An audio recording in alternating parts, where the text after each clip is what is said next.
Untung gue ada phone juga gue udah dekat nih.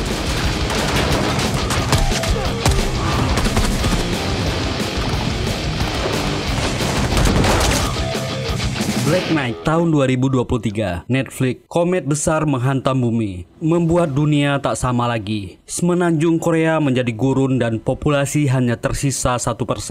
Bencana kelaparan dan udara tercemar parah, menghantam kehidupan mereka. Hanya mereka yang memiliki QR code yang bisa hidup dengan layak. Di tengah kekacauan, hanya delivery man atau kurir yang menjadi penyelamat, mengantarkan oksigen dan makanan. Delivery man nomor 58 adalah legenda, dianggap yang terkuat di antara mereka. Dia harus melawan para pemburu dan pemberontak. Di sisi lain, dia juga harus berjuang melawan diskriminasi dari pemerintah dan sebuah perusahaan yang sangat besar. Kisah bertahan hidup yang penuh air mata, ketegangan, dan baku hantam yang luar biasa. Dibintangi oleh Kim Woo Bin, Song Seo Han, Gang Yo Sok, dan Lee Som. Terdiri dari 6 episode yang akan Mimin bagi jadi 3 part. Yuk kita putar bumpernya.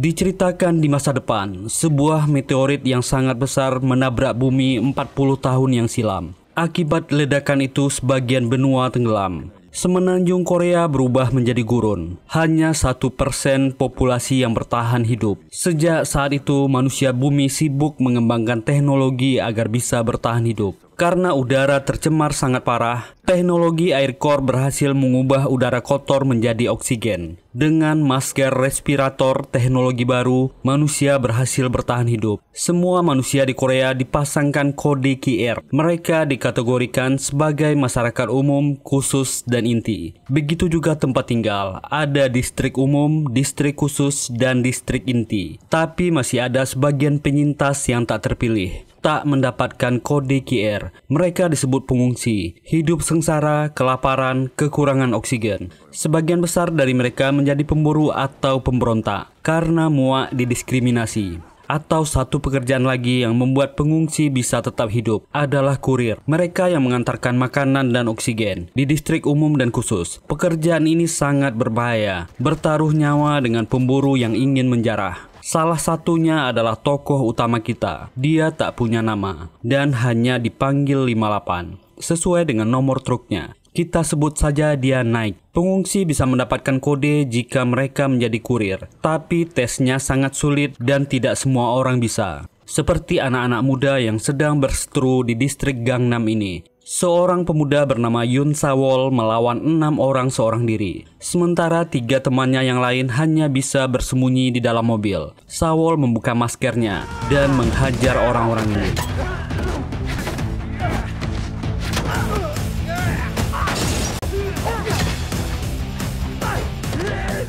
Walaupun sendiri, Sawol bisa merobohkan semua lawannya. Ketiga temannya bersorak gembira, memanggil Sawol calon kurir masa depan. Hasil perkelahian itu tentu saja oksigen dan makanan. Truk yang dikemudikan Nike masuk ke distrik umum. Nike bertugas sesuai jadwal dan urutan pengiriman. Seluruh identifikasi menggunakan QR code.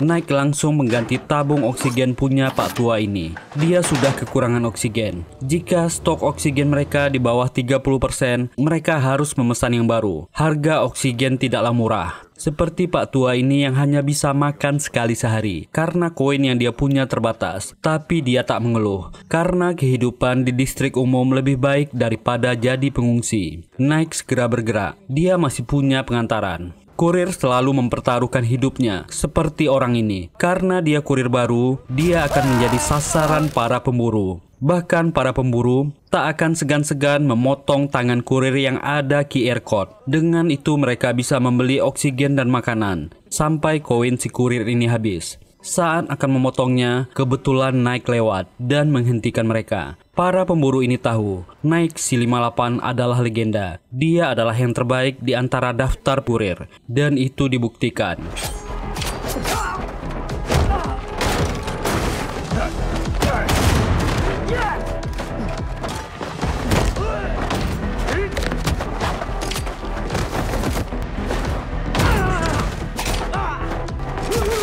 Nike menghajar para pemburu ini dengan mudah. Kurir baru terselamatkan nyawanya. Tak lama petugas militer datang menangkap para penjahat ini.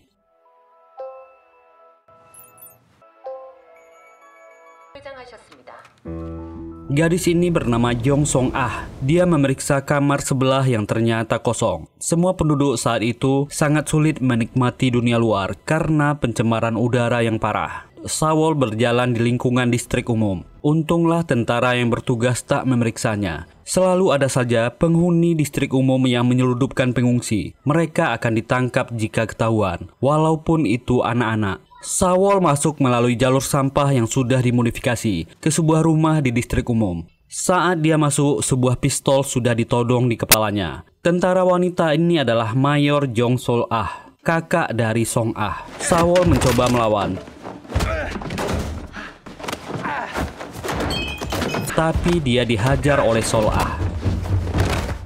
Ternyata Sawol adalah pengungsi. Dia sudah ditolong keluarga ini. Dia sudah tinggal secara gelap di distrik umum selama 10 tahun. Kedua kakak beradik ini adalah penolongnya. Sol Ah selalu menghajar Sawol sebagai hukuman karena pemuda ini bandel dan selalu main keluar hampir tiap harinya. Sol Ah selalu mengupayakan Sawol bisa menjadi kurir agar dia bisa memiliki QR code. Tapi usahanya gagal karena diterima sebagai kurir adalah kasus yang sulit. Sawol sebenarnya sudah lama ingin keluar dari sana. Dia tak ingin membahayakan kakak beradik yang sangat baik kepadanya. Tapi kedua gadis ini tak pernah memperbolehkannya. Dia adalah anggota keluarga. Sebagai hukuman, dia tak boleh keluar selama 15 hari. Sawol tak bisa berbuat apa-apa selain menerimanya. Naik sampai di rumahnya, pria misterius ini mendapatkan pesan dari nomor anonim. Distrik A, Gerbang 8, besok jam 5 sore. Seorang pria dengan setelan mewah melewati distrik pengungsi yang penuh pemburu. Tapi tak seorang pun pemburu yang berani mengganggunya. Pria ini bernama Ryu Sok. Mobil-mobil mewah ini melaju kencang. Dia masuk melalui terowongan ke distrik inti. Inilah distrik inti. Sebuah tempat di bawah tanah yang tak ada bedanya dengan dunia normal. Gedung ini milik grup Chonmyong, sebuah perusahaan raksasa yang menciptakan teknologi yang membuat bangsa Korea bisa bertahan hidup di masa yang sulit ini. Oksigen, kurir, makanan, dunia baru di bawah tanah, semuanya dimonopoli oleh perusahaan ini. Ryu Sok adalah putra dari bapak tua ini, Ryu Jae-jin, pemilik dan pendiri Chonmyong Group. Dia sedang berbicara dengan Presiden Korea saat itu, Jin Kyung. Jadi Chonmyong Group sedang mengerjakan proyek baru. Mereka akan membuat distrik khusus yang baru karena populasi untuk orang-orang di distrik khusus sudah padat. Di distrik itulah para pekerja swasta Chonmyong Group dan para pekerja pemerintahan tinggal. Presiden Jin Kyung sangat berharap distrik khusus yang baru akan selesai cepat. Jadi relokasi bisa diadakan secepatnya. Tempat yang tak ada bedanya dengan bumi normal sebelum bencana ini berada di bawah tanah. Semuanya dibuat oleh Jae-jin. Karena dialah Chonmyong Group menjadi perusahaan penguasa Korea saat itu. Saat itulah Ryu Sok masuk ke ruang pertemuan. Dia menyapa presiden. Sebenarnya Ryu Sok menantang rencana ayahnya yang terlalu baik ke pemerintah. Tapi di luar dia selalu menahannya. Presiden meminta izin, dia akan pergi. Ryu Sok protes, ayahnya terlalu baik. Teknologi dunia di distrik inti dan distrik khusus adalah milik mereka. Mereka tak bisa memberikan cuma-cuma ke pemerintah. Tapi ayahnya memarahi. Chonmyong Group adalah miliknya. Selama dia hidup, mereka akan selalu berhubungan baik dengan pemerintah. Ryu Sok cuma bisa diam. Song Ah masuk ke kamar Sawol. Ternyata pemuda ini kembali melarikan diri dari rumah. Dengan sepeda bututnya, Sawol menuju distrik pengungsi di Gangnam. Memasuki sebuah bengkel. Inilah pemiliknya, kakek Sung. 3 teman-temannya juga tinggal di bengkel ini. Sawol menceritakan dia akan dikurung selama 15 hari karena melanggar peraturan rumah. Dia mengajak teman-temannya melakukan kegiatan gila hari ini. Keempat anak muda ini memulai rencananya, memasang pelang jalan agar menurunkan kecepatan buat truk kurir. Sangat kebetulan Nike-lah yang lewat di sana. Keempat berandalan ini mengejar truk yang melambat. Nike menyadari ada 4 penumpang gelap yang naik ke truknya. Melihat mereka cuma anak-anak muda, dia mempermainkan berandalan ini.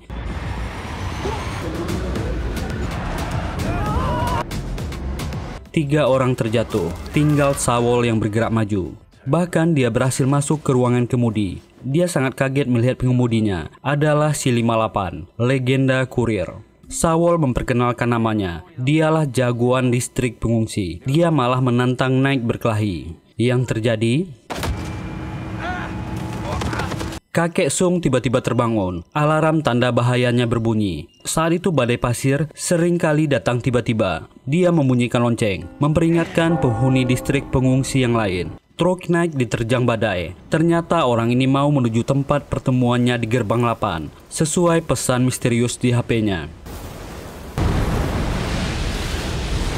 Inilah distrik A, tempat proyek pembangunan distrik khusus terbaru dari grup Chonmyong. Tapi dia tak menemukan siapa-siapa di sana. Dia hanya melihat iringan truk membawa air core dari kejauhan masuk ke distrik A. Mayor Sol Ah dan beberapa teman tentaranya datang mengunjungi distrik A. Dia disambut orang-orang dari Chonmyong Group. Mereka datang ingin menginspeksi proyek ini, sampai sejauh mana perkembangannya. Tapi dia diusir oleh para penjaga. Apa yang terjadi di sini bukan urusannya. Mereka pun disuruh pergi.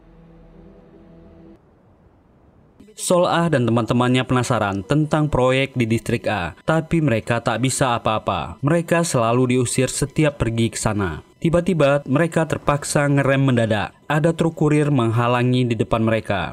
Truk nomor 58. Truk itu kosong. Tiba-tiba Knight datang. Orang-orang ini menodongnya dan langsung memeriksanya. Apa yang dia lakukan di sini? Sol Ah menanyakan kenapa dia keluar dari jalur logistik. Knight beralasan dia tersesat gara-gara badai pasir. Knight mengaku dia hanya ingin pergi buang air sebentar. QR miliknya di-scan dan dia disuruh pergi dari sana. Saul pun pulang ke rumah, mengendap-endap takut ketahuan. Song Ah sedang berolahraga dengan teknologi VR. Setelah mandi, dia langsung dimarahi oleh Song Ah. Ketika Saul masuk ke kamarnya, dia langsung dikunci dari luar.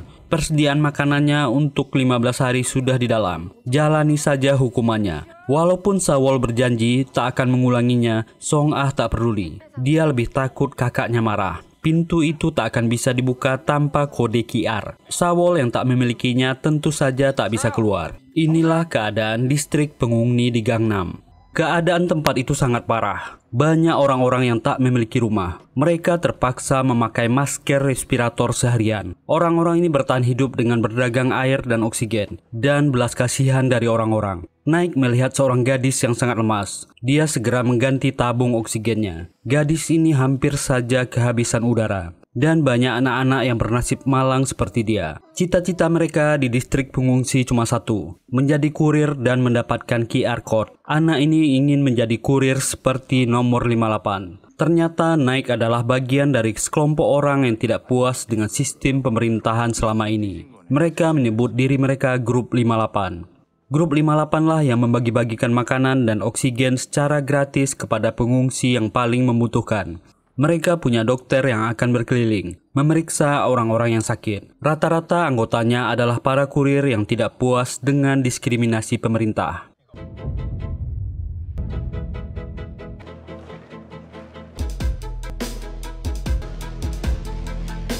Distrik umum. Untuk mengusir rasa bosannya, Saul bermain game konsol, game simulasi pertarungan melawan Knight C58. Tetap saja dia kalah dalam dunia game.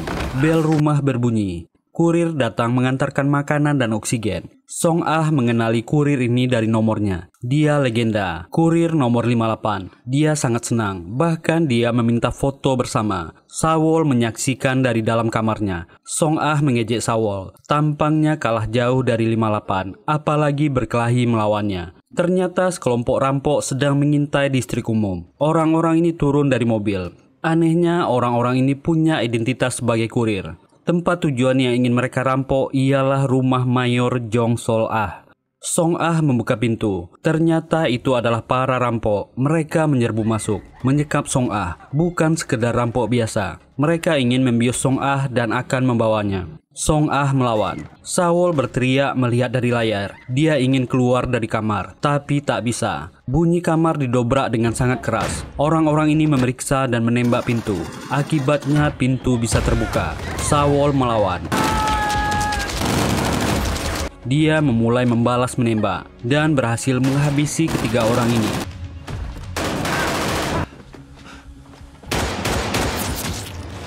Saul segera menghampiri Song Ah. Gadis ini terduduk lemas, tapi Song Ah juga terkena tembakan. Gadis remaja ini meninggal. Saul sangat shock. Ternyata ada rampok yang masih hidup dan menembaknya dari belakang. Nike baru saja menuju mobilnya, melihat ada orang berlari dari salah satu rumah dan terdengar suara tembakan. Dia segera kembali. Orang yang baru keluar dihabisinya. Ini adalah rumah pengantaran terakhirnya tadi. Suasana di dalam sudah berantakan, kacau balau, mayat berserakan. Terungkap kemampuan Nike yang lain. Dia bisa membaca visual. Dia melihat kejadian apa yang terjadi di ruangan itu. Melihat foto Mayor Jong Sol Ah bersama adiknya. Dan dia segera melaporkan kejadian itu. Dia melihat salah satu korban adalah pemuda yang sempat naik ke truknya, Yon Sawol. Dia tertembak di kepala, tapi masih hidup. Nike segera bergegas membawanya. Dan Mayor Jong Sol Ah pulang ke rumahnya. Dia sangat terpukul. Adiknya Song Ah meninggal tragis. Dia membelai wajah adiknya yang sudah meninggal. Mayat dibawa keluar. Para tentara ini menggunakan alat simulasi dan merekam proyeksi 3 dimensi apa yang terjadi di ruangan itu. Sersan Lee melapor, ini mungkin terkait dengan penculikan yang akhir-akhir ini terjadi di distrik pengungsi dan distrik umum. Sudah banyak kejadian yang serupa. Sol Ah melarang memeriksa kamar Sawol. Dia yang bertanggung jawab. Para tentara yang lain keluar dari sana. Dia akan membalas ini semua, apapun risikonya. Sawol terbangun dari komanya. Dia terbayang bagaimana dua kakak beradik yang sangat baik ini menemukannya dulu. Akhirnya dia sadar berada di tempat asing. Gadis ini nomor 41, seorang kurir anggota grup 58 yang juga seorang dokter. Dia menenangkan Sawol yang berontak dan ingin pergi dari sana. Nike juga datang menenangkannya. Gadis yang bersamanya sudah meninggal. Tapi karena Sawol memberontak, 41 menyuntiknya dengan bius. Inilah rahasia besar Sawol. Ternyata tulang tengkoraknya tak tembus peluru. Nike meminta 41 menyimpan rahasia ini. Nike memperhatikan luka Sawol. Di balik kulitnya adalah besi. Sol Ah menatap sedih kremasi adiknya yang selesai dilakukan. Kakek Sung dan ketiga teman Sawol dikejutkan dengan kedatangan Mayor Sol Ah ke bengkelnya. Kakek Sung sudah mengenal Sol Ah, wanita baik yang menyelamatkan Sawol. Sol Ah menceritakan kejadian yang terjadi di rumahnya. Sawol menghilang setelah kejadian. Distrik khusus. Disinilah semua pegawai pemerintahan dan pegawai Chonmyong Group bekerja. Tempat itu semakin padat populasinya. Nike datang ke Kementerian Pertahanan. Hari ini dia diminta kesaksiannya. Diinterogasi oleh Sol Ah. Nike protes kenapa keluarga korban yang menginterogasinya. Dia tahu dari foto di TKP. Sol Ah adalah kakak dari korban. Nike ditanyakan semua kejadian yang dia lihat. CCTV rusak dan memori hilang. Inilah satu-satunya kasus penculikan yang ada korban nyawa. Ada pelapor dan saksi mata. Wajar kalau Nike dicurigai. Korban dengan sukarela membuka pintu. Berarti pelakunya adalah kurir atau tentara. Tapi alibi Nike sangat kuat. Dia tak mungkin melakukannya karena dia melapor. Dia menceritakan seluruh kejadian di dalam. Apa yang dia lihat. Cuma kejadian dia menyelamatkan Sawol yang dia sembunyikan. Dia terpaksa pergi cepat karena pekerjaan kurir diburu waktu. Sol Ah sudah punya simulasi tentang kejadian hari itu. Tak perlu lagi keterangannya. Dan Nike meminta izin pergi dari sana. Kita kembali ke 9 tahun yang lewat, ketika tentara menyerbu daerah pengungsi yang diindikasi sebagai pemberontak. Sol Ah saat itu masih menjadi tentara baru.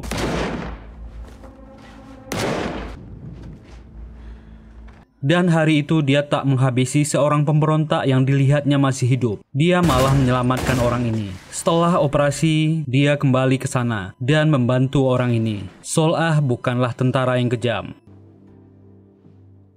Dia kembali ke rumahnya dan menyadari ada sesuatu di kamar. Ternyata itu adalah Sawol. Dia telah kembali. Dengan penuh kesedihan menatap foto-foto kenangan mereka. Dia tak bisa mengingat kejadian hari itu. Membuat kepalanya sangat sakit. Dia meminta maaf karena selamat sendirian. Sol Ah sudah memaafkannya. Dia bersyukur Sawol selamat. Dia menyerahkan persediaan makanan dan oksigen. Dia boleh pergi sekarang. Tinggallah dengan teman-temannya, kejar impiannya. Sawol berjanji selamanya mereka adalah keluarga. Sol-Ah memberikan dia sebuah kalung yang berisi pasir. Ini adalah kalung yang mereka temukan ketika Saul pertama kali datang ke sini. Saul pun pergi dari sana, mengucapkan selamat tinggal kepada nunanya. Saul menangis mengucapkan terima kasih atas segalanya. Naik kembali ke rumahnya, melihat Saul sudah pergi dari sana. Sementara ketiga teman-temannya mencari Saul di mana-mana, tapi mereka tak menemukannya. Ketiga orang ini sangat kesal sekaligus cemas. Saul ternyata menemui para preman yang berkelahi dengannya waktu itu. Dia meminta mereka memukulnya. Dia ingin menghilangkan rasa sakit ini, dan dikeroyoklah Saul oleh para preman ini. Ketiga temannya sudah menduga Saul ke sini. Mereka berteriak menyelamatkan Saul, meminta para preman ini berhenti. Tapi Saul yang berdiri menyuruh teman-temannya pergi dipukul dari belakang. Dia kembali koma. Distrik pengungsi. Para pegawai Chonmyong Group datang ke sana dengan bus, mengumumkan mereka akan merekrut pekerja bangunan. Gajinya adalah stok oksigen dan pangan selama setahun penuh. Yang berminat boleh langsung naik ke bus. Naik dan rekannya yang bernama Kibang melihat dari atas. Rencana Naik adalah menyeludupkan Kibang ke distrik A, mencari informasi dan membuat masalah di sana. Kibang pun pergi. Dia akan mengirimkan informasi dari dalam. Saul dalam keadaan koma dan tak terbangun. Ini sudah hari ketiga. Teman-temannya bergantian menjaganya. Bahkan sampai hari ke-10 Saul juga tak terbangun. Teman-temannya selalu setia menemani. Kakek Sung sesekali melihat Saul di kantor Chonmyong Group. Ini adalah tim leader Oh. Dia membawa seorang kurir masuk, nomor 57. Ternyata 57 terlibat kasus penculikan di distrik umum. Semua penculikan yang dilakukan oleh sekelompok orang ini direncanakan oleh pemimpin muda Ryusok. Tim leader Oh adalah kakak sepupu dari kurir 57. Dia memarahi sepupunya setelah peristiwa kemarin langsung menghilang. Sebenarnya nomor 57 merasa tertekan melakukan ini. Dia meminta maaf, tapi Ryusok berkata tegas, dia akan memberikan kesempatan terakhir kali. Jika dia berhasil kali ini, dia akan tinggal di distrik inti dan seluruh hidupnya akan ditanggung selamanya. Tapi pertaruhkan nyawanya. Ryusok mengingatkan tentang chipset di tengkuknya, nyawanya di tangannya. Naik kembali mendapat laporan dari anggota grup 58. Ada 5 anak yang diculik dari distrik pengungsi. Mereka sudah menandai lokasinya. Mereka akan mendapatkan lokasi anak-anak yang diculik secepatnya. Dan malam itu kelompok 58 menuju sebuah lokasi. Mereka sudah mendapatkan tempatnya. Tanpa ada ampun, grup 58 menghabisi semua orang di bangunan itu. Mereka memiliki tanda tato yang sama.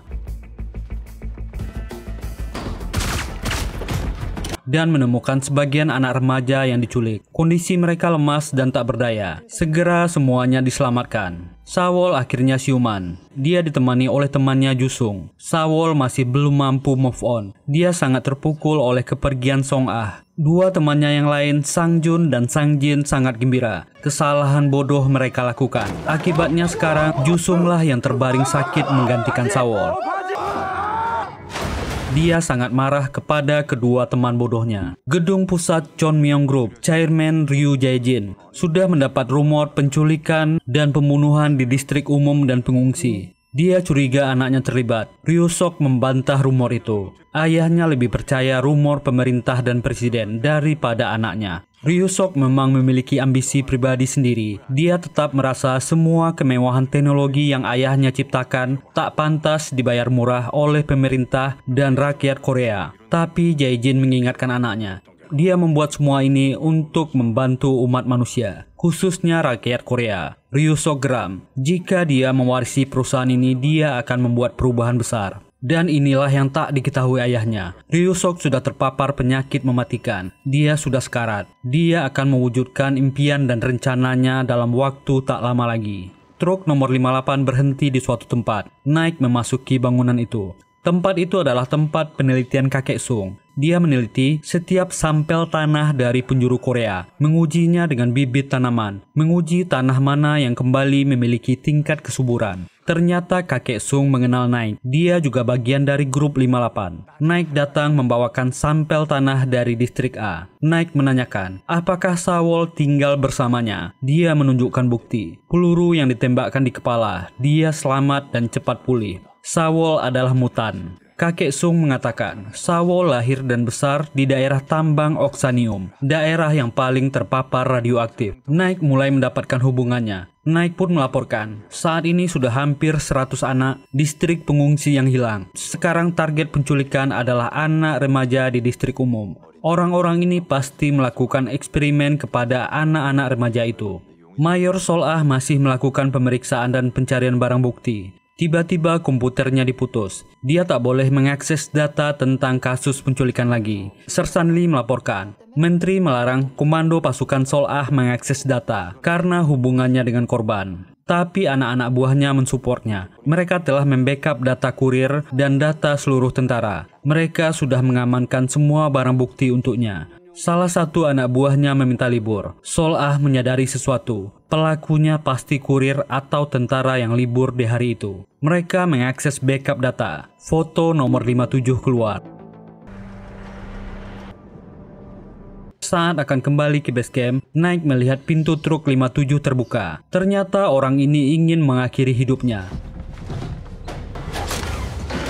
Naik langsung menginterogasi orang ini. Apa dia terkait dengan penculikan di distrik umum? Siapa orang-orang bertato itu? Apakah itu grup Chon Myong? Tapi 57 tak mau menjawab. Dia tak tahu apa-apa. Dia sangat tertekan. Biarkan dia memilih mengakhiri hidupnya. Biarkan dia meninggoy. Naik memaksanya. Orang ini ketakutan, tapi tak mau membuka mulut. Sementara tim leader Oh melapor, 57 tidak melakukan misi terakhirnya kemarin. Ryusok ternyata bisa mengontrol kehidupan setiap orang yang bekerja untuknya. Dengan komputer besar di depannya. Dengan satu tombol di layar sentuh, chipset yang ditanam di tengkuk pekerjanya akan aktif. Itulah yang terjadi kepada 57. Chipset itu aktif dan nyawanya berakhir. Naik memeriksa tengkuknya. Chon Myong Group terlibat. Ryusok menyinggung soal kasus tambang. Target yang meninggal adalah adik dari Mayor Sol-ah. Apakah dia juga target? Tim leader Oh mengatakan tidak. Sol-ah lahir sebelum kasus tambang. Ayahnya adalah manajer tambang Oksanium. Bagaimana kasusnya mungkin akan dibuka di part selanjutnya. Dan tim leader Oh mendapat hukuman. Ingatlah nyawanya berada di tangan Ryusok. Jika dia membuat kesalahan lagi, tak akan ada ampun lagi. Orang kejam ini mengendalikan bawahannya dengan cara tak biasa. Ryusok mengatakan, dalam waktu dekat dia akan membuat acara besar sebagai pengalih perhatian. Inilah yang dilakukan para kurir di waktu senggang. Mereka melakukan tarung bebas. Nomor 41 yang berada di peringkat 10 ditantang orang peringkat 13. Orang ini dikalahkan dengan telak.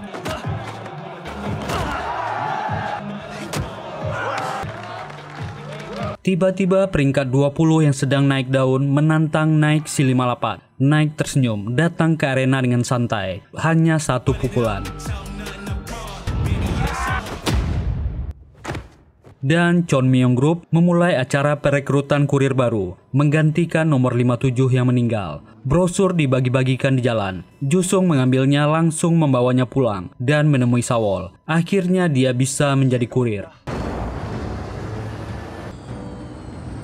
58 keluar dari base camp. Sedikit masa lalu orang ini dibuka, 9 tahun yang lalu. Sekelompok tentara menyerbu markas pengungsian yang diindikasi sebagai pemberontak. Inilah Naik di masa lalu. Dia menyelamatkan anak-anak dan para pengungsi. Mereka telah terkepung sekelompok tentara. Sebagian anak-anak dan orang tua sudah disembunyikan di tempat aman. Dia meminta temannya tak keluar sampai malam, sampai keadaan aman. Dan Naik memulai perang dengan para tentara itu. Saat itu banyak rekan-rekan 58 yang menjadi korban penyerbuan itu. Hanya dia yang bertahan sampai akhir.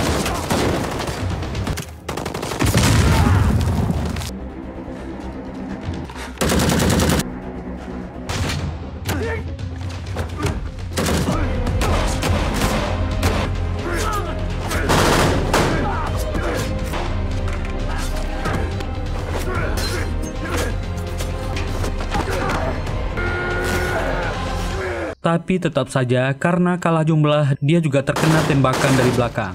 Ratusan mayat pengungsi dan pemberontak dikumpulkan di suatu tempat. Orang tua, wanita, dan anak-anak meninggal. Para tentara ini dengan kejam akan membakar mereka semua. Tapi anehnya Naik masih hidup. Dia bangkit dari tumpukan mayat. Kawannya yang menjaga anak-anak dan orang tua juga meninggal. Dia mengambil pistol dan menembak para tentara di sana.